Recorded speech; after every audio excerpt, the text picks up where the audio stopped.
हमको हर दौर की गर्दिश ने सलामी दी है। हम वो पत्थर है जो हर दौर में भारी निकले।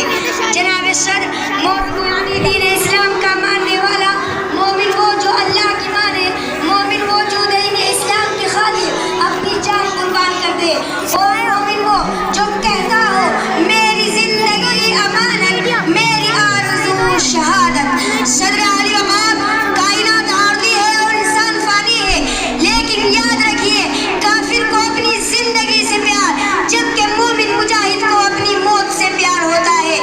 तारीख गवाह है कि कुफ्र और इस्लाम के मुआरके जब भी बर्पा हुए तो मुसलमानों का जज्बा ईमानी हर शे पर गालिब रहा, और मोमिन मुसलमान बातिल को घास के तिनकों की तरह बखेर दिया करते हैं, क्योंकि यही एक मोमिन की जिंदगी का नस्बुल ऐन होता है। मेरी जिंदगी का मकसद मेरे दी की सरफराजी, मैं इसीलिए मुसलमान, मैं इसीलिए नमाजी। जनाब सद ग़ज़वा उहद है, ग़ज़वा बदर, ग़ज़वा खंदक हो या ग़ज़वा तबूक, हर मौके पर मुसलमान मुजाहिद जज्बा शहादत से सरशार नजर आते हैं, क्योंकि वो जानते हैं कि शहीद का क्या मकाम है। शहीद वो है जो दीन इस्लाम की शान के लिए जिए, और शहीद वो है जो जज्बा ईमान से लबरेज हो, और शहीद वो है जो अपने आखिरी खून के कतरे कतरे को भी कुर्बान करना चाहता हो। शहादत की हकीकत जारी है तो फिर वो है बेमिसाल।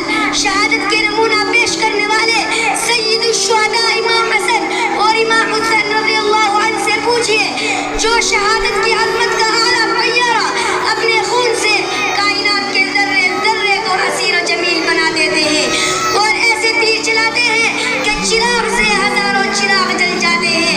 काश के हम भी इन शुहदाओं के नक्श कदम पर चले और अपनी दुनिया व आखिरत को संवार सके। मुझे मौजिज़ों पर यकीन नहीं, मगर आरज़ू है कि जब बसा मुझे बज़्म तहस से ले चले। ए मेरे खुदा मुझे ये इज्जत दे और बार बार ये इज्जत दे कि लाद से लौट कर आ सकूं। मेरी जान तेरी अता है जो इसे दर पे तेरे लुटा सकूं, इसे दर पे तेरे लुटा सकूं। ए मेरे खुदा मैं शहीद हूँ, मैं शहीद हूँ। व आखिर दावाना अल्हम्दुलिल्लाहि रब्बिल आलमीन। लोग कहीं से बोलते सबसे पहले नाम का सम्मान